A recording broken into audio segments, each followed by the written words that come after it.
They landed like gods descending from silver heavens.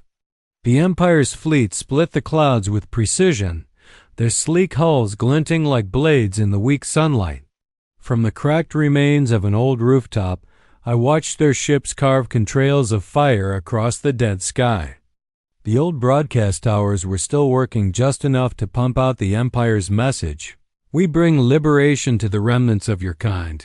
Liberation. That word tasted like rust and ash. What I saw wasn't freedom. It was conquest dressed. In polished armor. I was crouched behind a shattered concrete wall, railgun parts spread out on a blanket like a surgeon's tools. Every piece was scavenged old magnetic coils from subway trains, a car battery fused with melted copper wire, and a trigger I'd ripped from a hunting rifle. It looked like a death trap. It was, but it worked, and that's all that mattered. Beside me, Eva adjusted her scope with the same steady hands that had shot more aliens than anyone else I knew. She'd lost 3 fingers on her left hand years ago. Didn't slow her. Nothing did. They look taller every time they come, she muttered, sighting down the barrel of her rifle. That's because you keep getting shorter, Marcus said from behind us, his voice carrying that familiar grin. He sat cross-legged, with a pack of C4 balanced on his knee like a kid playing with toys. Marcus had scars across his face that looked like someone had tried to carve a map into him, but his humor was the one thing that never broke. We could see them now 10-foot-tall soldiers, stepping down from a dropship that hummed like a beast's heartbeat. They called these bastards Peacebringers. We called them walking coffins. Their armor was alive, pulsing faintly like muscle over metal. 7 fingers gripped sleek plasma blades, their movements too perfect, too calculated. They scanned the ruins of Chicago, if you could still call it Chicago, with glowing eyes that made my skin crawl. Survivors of Earth, the lead soldier, announced through a voice filter that made it sound more machine than man. Your resistance is futile. Surrender, and you will be spared. Spared? Marcus snorted. I'm allergic to that word. I felt a laugh rise in my chest, the kind that comes when you're too close to madness. I didn't plan to let it out, but it escaped anyway, quiet at first, then louder, echoing off broken glass and twisted rebar. The Peacebringer turned its head toward me, tilting slightly like it couldn't comprehend what it was hearing. You find your defeat humorous? It asked. No, I said, rising just enough to see its hollow visor. I find your funeral funny. I pulled the trigger. The railgun screamed with a crack that shook my teeth. The shot tore through the air, hit the soldier's helmet, and exploded it like a rotten melon. The body collapsed instantly, strings cut, armor hissing as it leaked strange pale vapor. Silence followed. For a heartbeat, even the sky seemed to hold its breath. Then everything broke loose. Eva fired, a clean, sharp sound. Marcus whooped like a lunatic and detonated his first charge. I fired again, reloading fast, each shot punching through the myth that these so-called gods couldn't bleed. They bled just fine. The others came alive around us, humans crawling out from rubble and sewer grates, faces streaked with soot and hunger, but eyes burning. We weren't soldiers anymore. We were something worse, scavengers, killers, survivors, who didn't know how to quit. And for the first time in years, I felt something other than despair.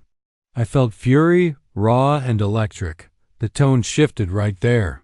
In that ruined street, with smoke curling from the Peacebringers' corpse, we weren't prey anymore. We were predators. The street still stank of plasma burns and alien blood when dawn broke over what was left of Chicago. Smoke rose in crooked pillars, turning the sky the color of bruised metal. We had done the unthinkable, killed the so-called Peacebringers, shattered their perfect march through Earth's ruins, and yet the air was heavy, not with celebration, but with a weight that told us this was only the beginning. I crouched behind the skeleton of a burnt-out bus, railgun balanced across my knee, watching the others pick through the wreckage. Marcus was grinning like an idiot as usual, prying. An energy core from a dead alien's armor. His bandages were soaked from a cut on his shoulder, but he didn't care. He wiped blood on his pants, humming an old tune none of us had heard in years. Some broken song from before the world fell apart. "Look at this beauty," he said, holding up the core. "Worth more than 10 fusion packs. Think I can turn this into a bomb big enough to take down a dropship?" Ava didn't even look up from cleaning her rifle. She was perched on the hood of an overturned car, her hair matted from sweat and soot, sharp blue eyes scanning the horizon for movement. "If you blow us up in the process, Marcus, I'm not dragging your corpse out. You'll just rot where you fall." "Fair," he muttered, pocketing the core with a lopsided grin. "But I'll make it worth it." The Peacebringers' bodies lay scattered across the cracked street like broken statues. 10 feet of gene-spliced arrogance reduced to steaming. Piles of armor and meat. I should have felt triumphant. Instead, I felt the weight of what we'd started. We had cracked the illusion, and the Empire would not take that lightly. They'd send more. Worse. That thought hardened something in my gut. I pushed myself up, brushing dust from my jacket. "They're going to come back for this," I said. "For them. For us." Eva gave a single nod. She knew. Marcus just laughed. "Good. Let them bring their whole damn fleet. I'm running out of things to blow up here." I stared at the ruins around us, the blackened husks of skyscrapers. The hollow silence of streets where millions used to live, and I felt it again. That sharp, bitter laughter that had escaped me the night before, it wasn't joy. It wasn't madness. It was defiance. Because after all they'd done to us, burned our colonies, glassed Luna, enslaved our people, we were still here. Still. Breathing.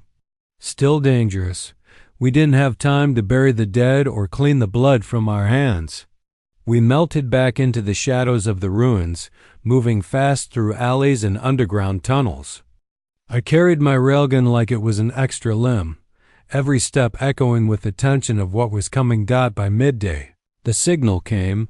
A burst of static ripped through every frequency, shaking the old radios we scavenged from a department store basement. Then a cold mechanical voice, translated into a dozen languages at once. "Sector 19 has been declared hostile non-compliant. Class Omega retaliation authorized." The blood drained from my face. Omega retaliation wasn't just a threat. It was orbital cleansing. A firestorm from the sky that would erase every trace of life on the surface. Ava's jaw clenched, her knuckles white on the rifle. Marcus just whistled low. "Guess we made them mad?" "Mad?" I said, "No, we scared them. There's a difference." That night, as the city's horizon burned red with the lights of incoming ships, we fortified what was left of our positions. Traps in the alleys, mines under the rubble, EMP warheads we'd been hoarding for this very moment. Even the kids helped, carrying ammo belts with shaking hands, loading them with teeth-gritting determination. No one spoke. No speeches, no false hope. We all knew what was coming. When the engines started humming over the horizon, the air trembled like it knew death was on its way. Black ships descended, their surfaces gleaming like oil. Not Peacebringers this time. Something worse. The Whispers. Tall, skeletal constructs of black alloy, their arms folding into weapons, their heads swiveling with mechanical precision. They didn't talk. They didn't threaten. They just advanced, silent and inevitable. The first one came down near the southern watch point. Ty, one of our runners, tried to engage it. It killed him without pausing, slicing through him with a spray of molten metal. We pulled back, drawing them into our kill zones, luring them through streets rigged to explode. The trap snapped shut in a roar of fire and debris. Buildings collapsed. Napalm turned the street into a river of flame. One Whisper staggered through, thrashing as the heat warped its frame. Then it collapsed, motionless. For 5 seconds I thought we'd stop them. Then I saw the next wave 10 of them, moving in perfect formation, scanning the terrain, drones buzzing ahead like mechanical hornets. The fight wasn't over. It had only just begun. I gritted my teeth and shouted into the comms. Fall back to Echo 2. We make them pay for every inch they take. As I ran through the ruins, my pulse thundering, I realized something deep in my bones. This wasn't just survival anymore. This was war. And if the Empire wanted to burn Earth to ashes, we'd drag them through hell to do it. The ruins of Chicago glowed faintly from the fires we'd left behind. Smoke curled into the night sky like dark fingers reaching for the stars, while the cold wind carried the bitter stench of burnt alloy and blood. We hadn't won, not really. We'd survived, and survival wasn't victory. Survival just meant the Empire would come back with sharper claws. We regrouped in an underground parking garage 2 blocks from the river, a hollowed-out concrete tomb that smelled of rust and oil. Our weapons lay in pieces on the floor, lined up for quick repairs. Ava sat cross-legged near a broken lamppost, wrapping a cloth around the stump where her missing fingers had been, jaw clenched but silent. Marcus leaned against a wall, bleeding through his bandages but grinning anyway as he rigged up a makeshift explosive with wires, screws, and the energy core he'd ripped from the Peacebringers. "Why do you look so happy?" I asked, dropping beside him with my railgun. "Because," he said, tightening a bolt with his teeth, "I can't wait to see their faces when this thing goes off." Well, I guess they don't really have faces, but you know what I mean. Before I could respond, static crackled over our comms. Roth's voice, a gruff, sandpaper rasp, came through. "Commander Rain, you there?" "Still breathing," I said. "What's the news?" "You're not going to like it," Roth said, and I could hear the tension in his voice. Scanners picked up inbound ships, not elites, not soldiers. There, sending the whispers. The room fell silent. Even Marcus stopped working. Ava's head snapped up, eyes narrowing. "You're sure?" "Dead sure," Roth said. "And if you've never faced a whisper before, pray you never have to." I'd heard the stories, but stories don't prepare you for the real thing. The first one came at dawn. The air turned electric, humming like a storm was brewing, and then we saw it tall, skeletal, moving with a smooth, alien precision. Its black alloy body reflected the weak sunlight in sharp, jagged flashes. No face, just a smooth plate with a single glowing slit. It didn't run. It didn't need to. It just walked forward like death on mechanical legs. Ty, one of our runners, panicked and tried to fire early. The Whisper's arm unfolded into a cannon before Ty could even aim. A burst of molten metal cut him in half. He didn't even have time to scream. I barked into the comms. "Everyone, fall back. Grid Echo 2, we draw it in." The Whispers weren't like the Peacebringers. They didn't bleed. They didn't scream when they died. And they learned. Every move we made, they adapted, scanning our traps, analyzing our attacks, calculating the fastest way to kill us. We hit them with everything: explosives and sewer tunnels, napalm barrels rigged with pressure plates, even collapsing entire buildings. One Whisper went down hard when Marcus detonated a charge under its chest, but its remains kept twitching for minutes afterward, scraping the ground with clawed fingers like it was still hunting. Eva found me crouched behind a broken bus, her sniper rifle already loaded. "They're scanning every 30 meters. 5-second pulse sweeps," she said. "Blind spots in between." I nodded, ducked low, and slipped through one of those blind spots. My railgun was hot, the battery whining from overuse. Across the street, Eva lined up her shot. "Got one. Command unit. Big one." I peered through my cracked scope and saw It a whisper taller than the rest, antennae jutting from its back, controlling the others like a hive mind. "Take it," I said. She exhaled, slow and steady, and fired. The round punched through the command unit's chest. It twitched violently, the slit of light across its face flickering. The others froze, confused. "Now!" I shouted. The streets erupted with fire. Grenades, implances, pipe bombs, all of it hit at once. The whispers stuttered, sparks flying. Their systems glitching. One of them tore its own arm off trying to recalculate its movement. Another froze mid-step and collapsed with a screeching metallic whine. But they weren't done yet.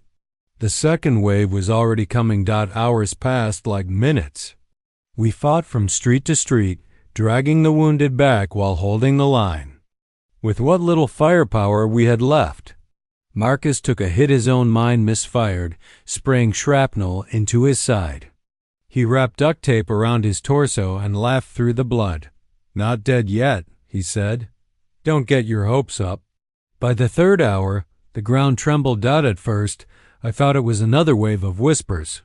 But then the sky turned black. A shadow fell across the ruins, blotting out the morning light. We looked up and my stomach dropped. It wasn't a ship. It was something worse. The orbital crawler descended like a mechanical god. A fortress suspended on a framework of engines and claws. I'd seen sketches in old war manuals. I never thought I'd see one for real. They weren't made to fight cities. They were made to erase them. Everyone fall back. I screamed into the comms. Fall back now. The crawler's drills extended, plunging into the earth. The ground shook violently, buildings crumbling, tunnels collapsing. Our bunkers were caves waiting to be buried. People screamed over the comms, cut off mid-sentence as their signals died. I ran, lungs burning, every instinct screaming at me to keep moving. We couldn't fight that thing. Not with bullets, not with bombs. We needed something worse. Deep underground, past broken vault doors and sealed blast chambers, there was one last weapon. The kind you only use when you're ready to destroy everything. The Hades Protocol. I found the control chamber under the ruins of an old bank. The blast doors were rusted shut, but I slammed my shoulder into them until they creaked open. Inside, the console blinked weakly like an old heart refusing to stop. My blood stained the fingerprint scanner, and the screen flickered alive. Hades Protocol engaged. Yes, or nitrogen monoxide. I didn't hesitate. Yes. The ground roared above me. Fusion cores buried deep in the earth erupted, sending shock waves rippling through. The streets. Blue flame lit the sky. The whispers froze mid-step, circuits frying, bodies twitching like broken puppets. And then the crawler, massive, invincible, godlike, shuddered and split open from the belly. It crashed into the ruins of Lake Michigan, fire and smoke turning the horizon into a wall of death. I climbed back to the surface, railgun on my shoulder, my boots crunching over the ash. "Welcome to Earth," I muttered, watching the crawler burn. We won that day. Barely. But as I stood there, staring at the twisted wreckage, I knew one thing for certain. The Empire would be back. And next time, they wouldn't come to conquer. They'd come to kill. The ruins didn't smell like victory. They smelled like melted alloy, blood, and smoke, the kind of stink that lingers long after the last scream fades. We'd killed their whispers, burned their crawler, and lived to tell the tale, but the tale. Cost bled through every cracked street. Marcus was gone, duct tape and stubbornness no longer enough to hold him together.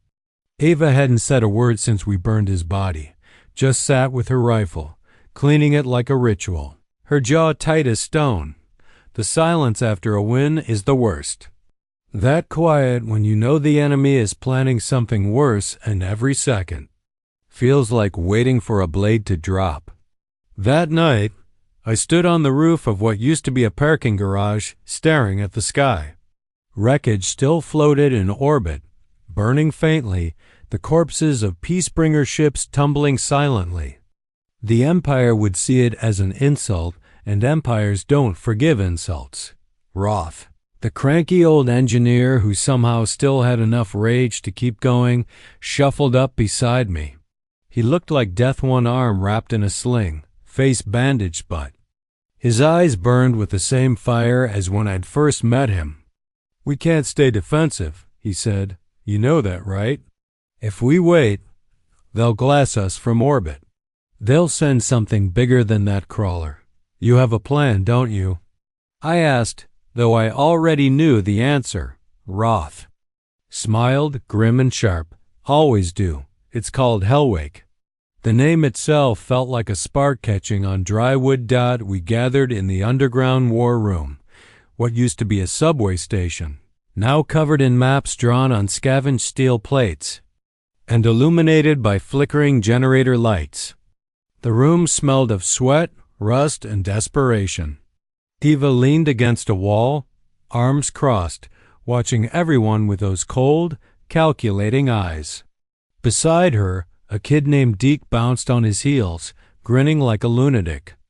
Deke was young, maybe 20, a demolition prodigy with a fondness for explosives that made Marcus look sane. Operation Hellwake. Roth began, slapping a metal rod against the map. "We're not waiting for them to come again. We're taking the fight to their forward base. Isker Command. Isker Command." I'd heard the name in intercepted comms of Fortress Station, orbiting a gas giant, pumping orders to every fleet in this sector. To hit it would be like cutting off the Empire's right hand. To destroy it would be suicide. "Wait," someone said from the back. "You're talking about a direct strike?" "With what? We don't have ships," Roth smirked. "We build them." He wasn't joking. Over the next 3 weeks, we turned every scrap of metal, every downed dropship, every piece of tech we'd salvaged into something that could fly. They weren't ships in the traditional sense, more like armored coffins strapped with engines. Our flagship, if you could call it that, was a refitted garbage hauler we named Vengeance Protocol. Ugly, loud, but mean enough to tear holes through steel if pushed hard. I didn't ask to lead. The others just decided it would be me. Maybe because I was the one who fired the first shot in Chicago. Maybe because I didn't know how to stop. Ava was my second, always at my side, always silently reading my thoughts before I spoke. Deke, of course, insisted on coming. "What's the point of living if you can't blow up something important?" he said with that wild grin. The night before launch, I found Eva sitting alone near the old riverfront. The wind tangled her hair, the glow of the fires reflecting in her eyes. "You ready for this?" I asked. "Are you?" She countered, never looking away from the horizon. "No," I admitted. "But I don't think ready matters anymore." She smirked, the smallest crack in her armor. "Then let's give them hell." We launched from a canyon in Colorado, engines muted, lights blacked out. The jump gate was an old relic from the Mars expeditions, something the Empire assumed had long since fallen apart. Roth's codes worked like a charm, unlocking the gate with a burst of stolen signal. As the ship entered the swirling void, I felt my stomach knot like falling through a grinder made of stars. And then we were out, floating in the shadow of Isker Command. The station was massive, larger than any city I'd seen, a ringed colossus orbiting a pale blue gas giant. Its surface gleamed with white armor plates, dotted with spires and gun batteries. Imperial insignias glared down like warnings carved in steel. "They don't even know we're here," Ava whispered from the controls, her hand steady. "Let's keep it that way," I replied.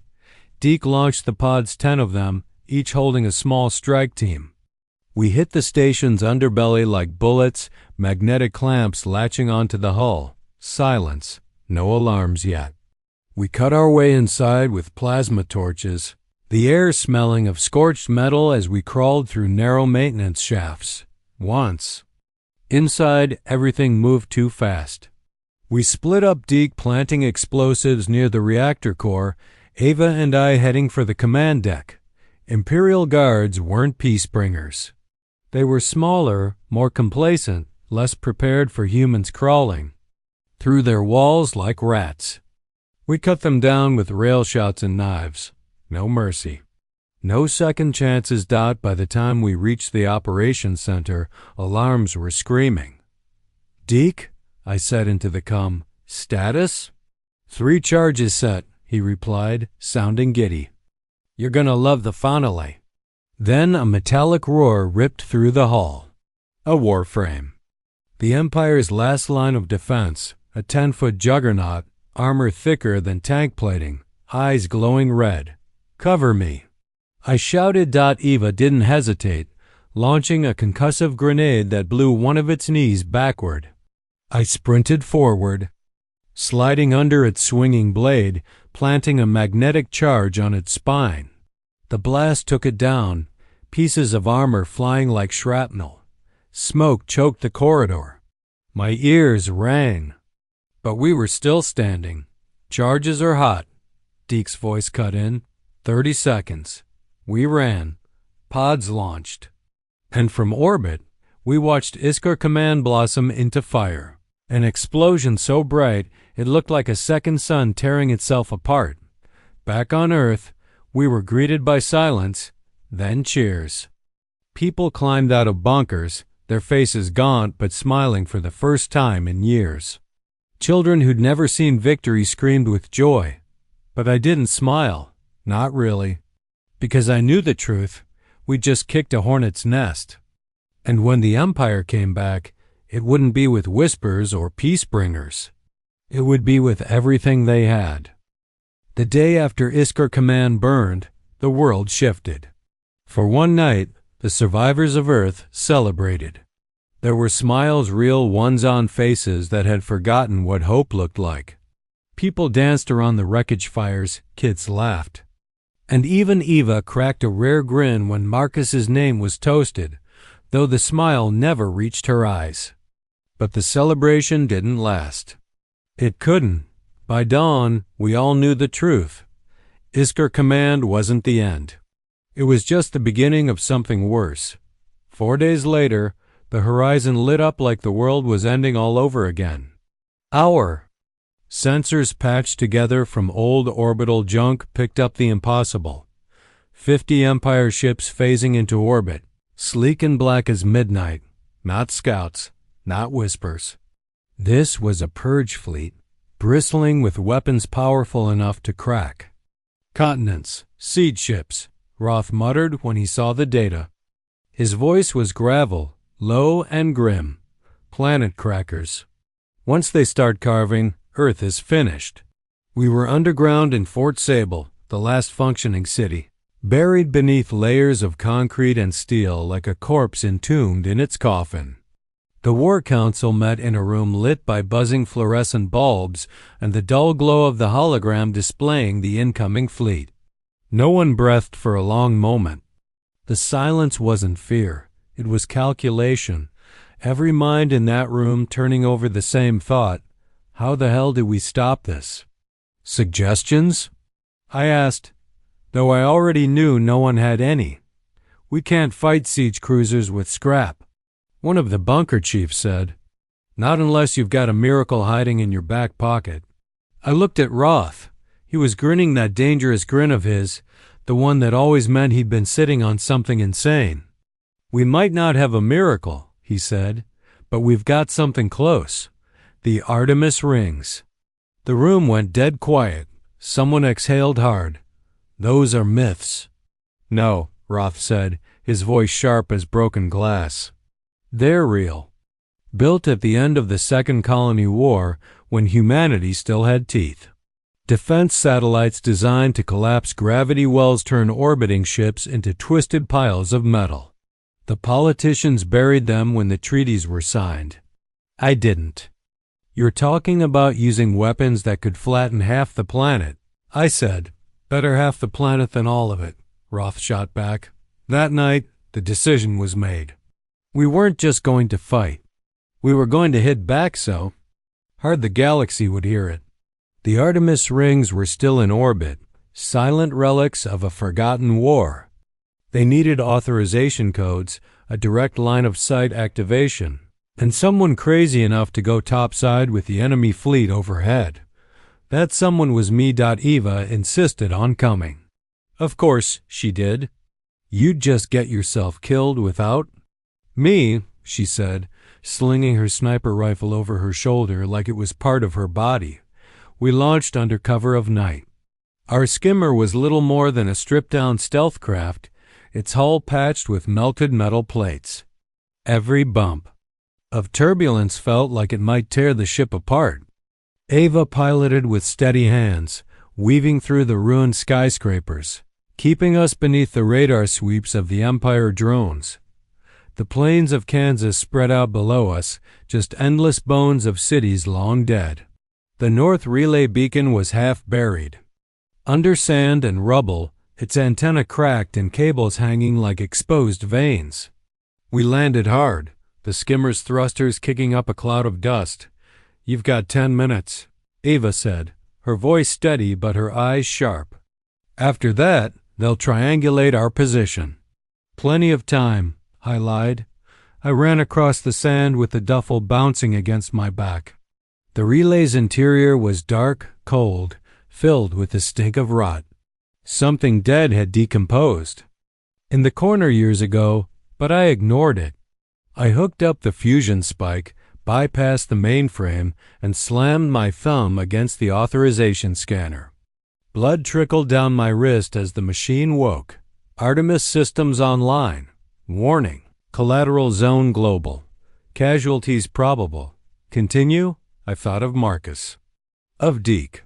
Of Bennett, the kid who grinned even as he fired his last shot. I thought of all the people still hiding underground, praying for a dawn that wasn't painted in fire. "Yes," I said. "Do it." The ground trembled. A soundless pulse shot skyward, a wave I felt in my bones. The clouds shivered, and the sky lit up like someone had dragged a knife through the heavens. The first Artemis shot hit a siege ship over the Atlantic. 1 second, it was hovering like a god above the ocean. The next, it folded in half, snapped like a twig, its debris spiraling into the sea. The second ship tried to fire, but the gravitational ripples bent its plasma beam off target, carving harmlessly into empty space. "Two down," Eva whispered, her voice almost reverent. "Rain. They're breaking. They'll adapt." I said, "They always do," and adapt they did. The Empire realized what we were doing, and they came for the rings drop ships descending like meteors, heading for the surface relays. We scrambled everything we had: fighters, mechanics, miners with welding torches. Kids carried belts of ammo with trembling hands. There were no soldiers left, just survivors with nothing left to lose. When the drop pods hit, the battle began. Our traps exploded fields of shock mines, ripping the first wave to shreds. A second pod burst midair, blown apart by a thermal rocket fired by a 12-year-old named Bennett. I saw him grinning as he reloaded, blood streaked across his face. He was fearless, unstoppable. Until he wasn't. An enemy drone strafed our line, its plasma bolts carving the sand. Bennett stood his ground, fired one last rocket, and then the drone's beam hit. He went down, his tiny body smoking, still curled around his weapon like it was part of him. I didn't have time to mourn. None of us did. We fought tooth and nail in the dirt through smoke so thick it burned the lungs. I killed one of their commanders up close, the blade of his chain arm slicing across my armor. I jammed a spike through his eye socket and spat on the corpse. Eva took a round to the thigh but kept shooting. Roth detonated a command rig, taking 4 drones with it, laughing even as shrapnel shredded his remaining arm. The battlefield was chaos, a blur of fire and screaming steel. Then the sky changed. A shadow passed over us, vast and silent. The overseer. It was 12 feet tall, wrapped in black and chrome, with no face, just a glowing slit where its mouth should have been. It didn't walk. It floated, the air bending around it. And when it pointed at me, my heart stopped. Literally. I dropped to one knee, gasping. My chest tightened as gravity itself crushed my lungs. Around me, fighters collapsed, clutching their throats, choking on air that felt like poison. The overseer wasn't shooting. It was crushing us with thought alone. Through the blur of pain, I saw Deke's corpse lying nearby, railgun still clutched in his burned hands. I crawled inch by inch toward it, my vision blurred. My ears rang. The overseer's glow filled my sight like the eye of a storm. I grabbed the gun, fired. The first shot pinged off its chest. The second cracked the armor, a tiny fissure near the joint. I aimed for that crack and fired again.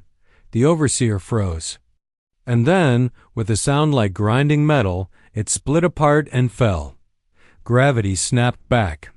We all collapsed, sucking in air like drowning men. We had survived, barely. But survival had never felt so fragile. Above us, the Artemis rings fired one. Last time, shattering the core ship of the Purge fleet. The Empire's formation broke. They retreated, limping, fleeing Earth like it was cursed, and maybe it was. But it was ours. The Empire's retreat wasn't a victory. It was a warning. Every survivor in Fort Sable knew it. We'd beaten their Purge fleet, shattered their pride, and left their ships burning in orbit. But the silence that followed was heavier than any threat. Empires don't forgive humiliation. They calculate it, file it, and come back with something worse. For 3 days, we buried the dead.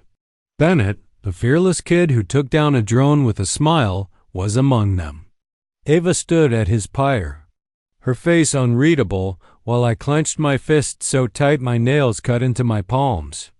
Roth was recovering or trying to in the medbay, what was left of his body stitched together with steel plates and tubes. Every time I saw him, his one good eye burned with a fire that said, "Don't waste this win. Take it further." On the 4th day, the council met again. We gathered inside what used to be a football stadium, now roofless, its cracked concrete floor covered with maps, stolen schematics, and scavenged Imperial tech. The air buzzed with tension. Every leader from every outpost had made the trek underground to be here. "They'll regroup," I said, pacing the center of the room. "And when they do, they'll bring something worse than overseers or whispers. We can't wait for that." Roth's voice crackled through a speaker, his body too broken to leave the med chamber, but his mind as sharp as ever. "He's right. You think the Empire's licking its wounds? No, they're building. And when they come back, they'll erase everything. Not just Earth everything." "So what?" one of the bunker chiefs asked, arms crossed. "You're suggesting we attack them? With what? Scrap ships and pipe bombs?" Eva, leaning against the wall, finally spoke. Her voice was quiet, but it cut through the room like a blade. "We've been playing defense since they showed up. That's why we keep bleeding. We need to hit them where it hurts. Make them afraid of us." The room went still. That was the thing about Eva she didn't waste words. Roth's voice came again, hoarse but firm. "There's a target, Caron." I frowned. I'd heard the name in Empire broadcasts. Caron? That's not a military planet. "No," Roth said. "It's worse. It's where they train their diplomats, their silver-tongued manipulators. The ones who sweet-talk colonies into surrendering before the fleets arrive. Caron is pristine, untouched. They'll never see us coming." "Why there?" someone asked. "Because symbols matter," I said, the thought crystallizing as I spoke. "We burned Isker Command and they sent a fleet. What happens when we burn the planet where they make their deals? What happens when we show the galaxy that Earth isn't just surviving, we're fighting back?" A murmur rippled through the room. Not everyone liked it. But no one argued that the operation started with a single goal: burn Caron. Our fleet, if you could call it that, was a mess. 10 functional ships, 5 barely holding together, each one welded from scavenged parts and stolen cores. Our flagship, Vengeance Protocol, still bore scorch marks from Isker. It looked ugly as hell, but ugly had its charm. Ugly meant mean. Ugly meant hungry. Deke would have loved this mission. He wasn't there to see it, but we found his old toolkit, still charred from the last fight, and I swore I'd make the explosions big enough to make him proud. Eva limped aboard with her rifle slung across her back. Her leg was still wrapped in blood-stained bandages, but she didn't care. "You'll need someone with a steady hand," she said, eyes hard. "I'm coming." Roth loaded his consciousness into the ship systems. Half man, half machine. Now he guided our jump path with the precision of someone who didn't plan on dying twice. The journey to Caron took 6 days. The first sight of the planet was almost surreal. White towers spiraled into the clouds, gleaming like they'd been carved from bone. Hovering gardens floated in the sky. It was beautiful, too beautiful. The kind of place that makes you forget it belongs to monsters. We didn't land quietly. The Vengeance Protocol slammed into Caron's communications tower with an impact. Rigged to look like a catastrophic accident. While their security scrambled, we dropped in through the tunnels beneath the atmosphere filters. Within 5 minutes, we owned the relay hubs. By 10, we'd taken control of their internal defense AI. Send it. I told Eva. She tapped the console, and our broadcast hijacked every channel on Caron and beyond. My face appeared on their pristine holoscreens, blackened with soot and war paint, voice calm but sharp. "To those who send fleets to burn our homes and call it peace, we buried your best. You call us primitive. We call you liars. This planet, your shining jewel, is not a prize. It's a warning. Earth is no longer prey. You can come again, but you won't leave." Then we detonated the fusion drives. The white towers folded in on themselves, melting like wax under fire. The sky over Caron turned black with smoke. We didn't take the planet. We didn't stay to plant a flag. We just left it burning. The message was sent. When we returned to Earth, there were no parades, no speeches. Just nods from people who finally looked like they could breathe. Kids played in the dust without fear of a ship shadowing overhead.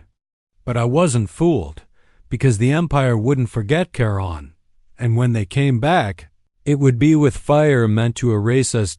Standing beside Eva on the canyon ridge, I watched the sun bleed red across the plains. "You think they'll hit back?" she asked, leaning on her rifle. "Eventually," I said, "but next time they won't find the same Earth." She smirked, a faint glimmer of something between hope and defiance. "Good. I'd hate for things to get boring." The galaxy had stopped laughing. After Caron burned, we weren't just survivors anymore, we were a threat. Word spread across the trade routes and the shadow markets.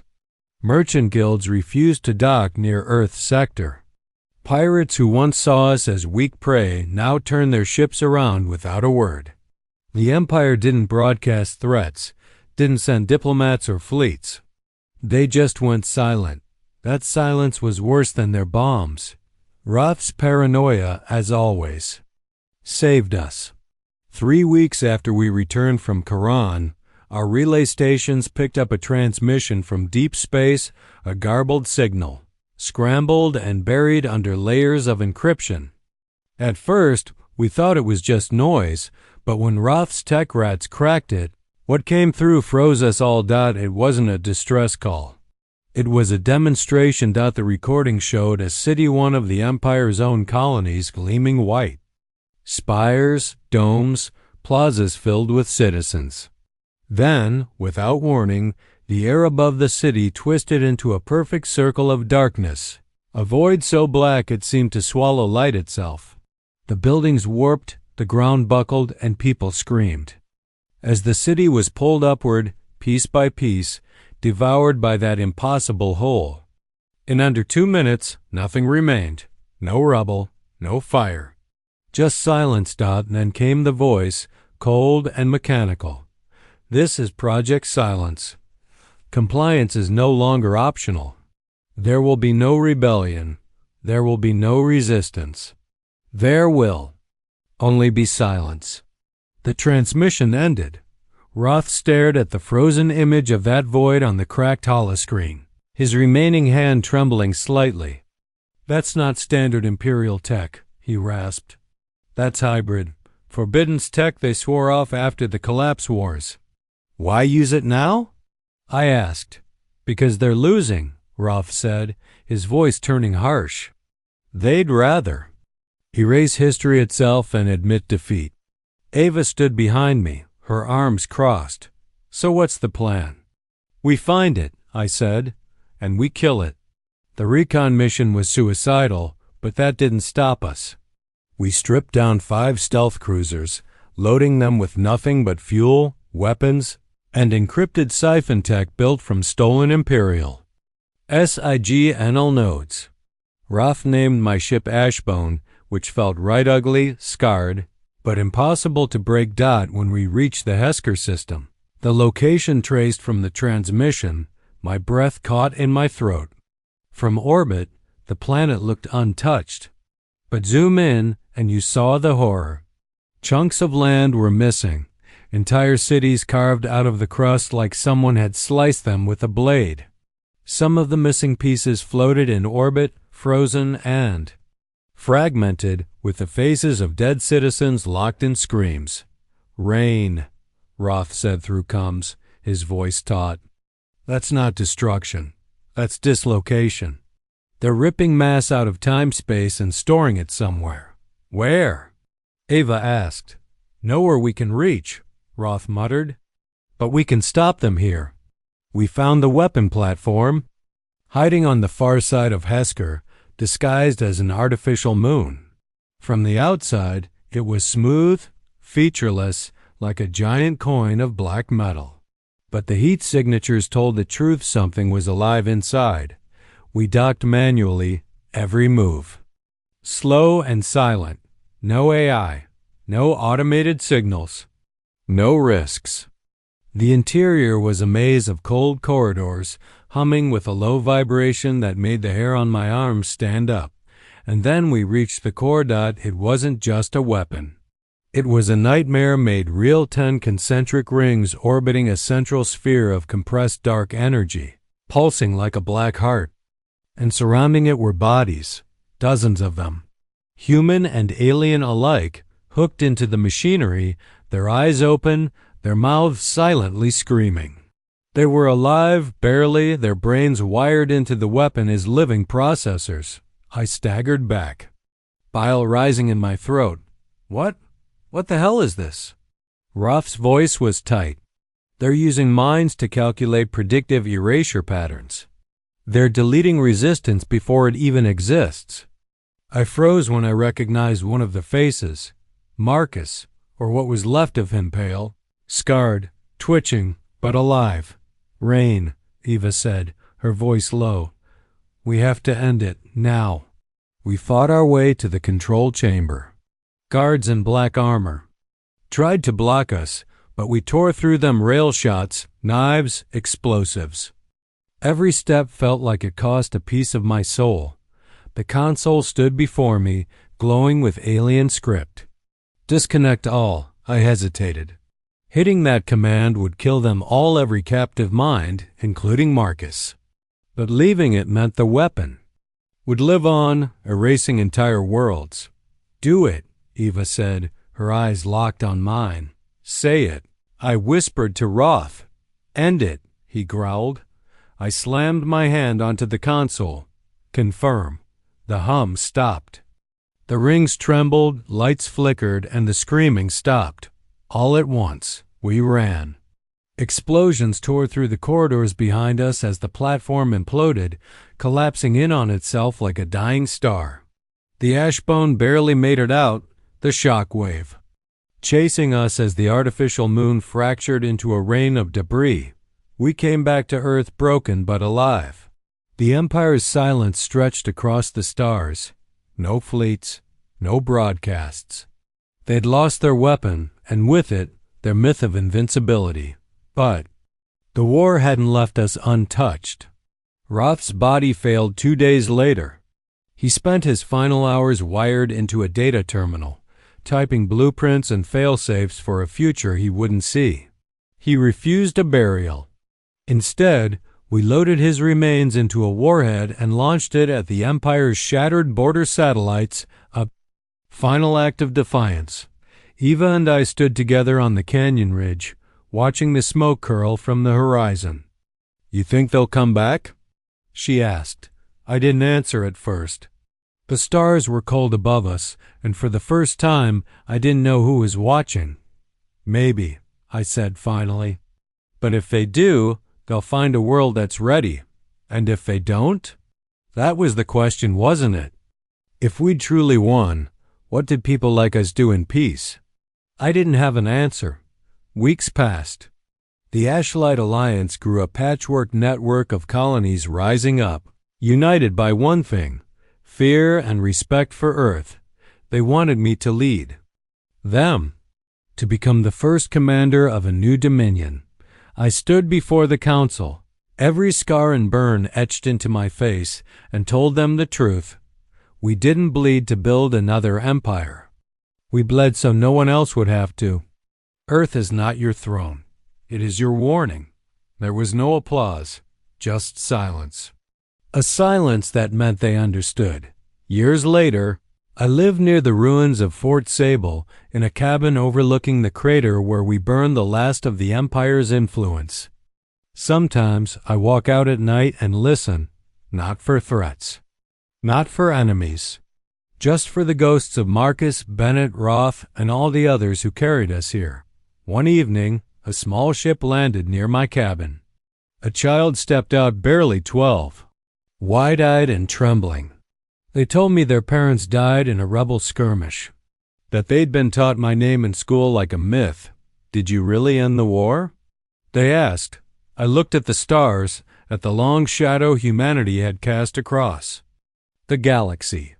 "No," I said, "but you destroyed the Empire." I nodded. "That's not the same as ending a war." "Then what did you do?" I smiled, bitter but proud. I reminded the galaxy what happens when you try to kill humanity and leave it breathing. We weren't heroes. We were the vengeance that heroes call when hope is gone. And now we're watching. Always watching. Because next time they send their best, we won't laugh. We'll finish it.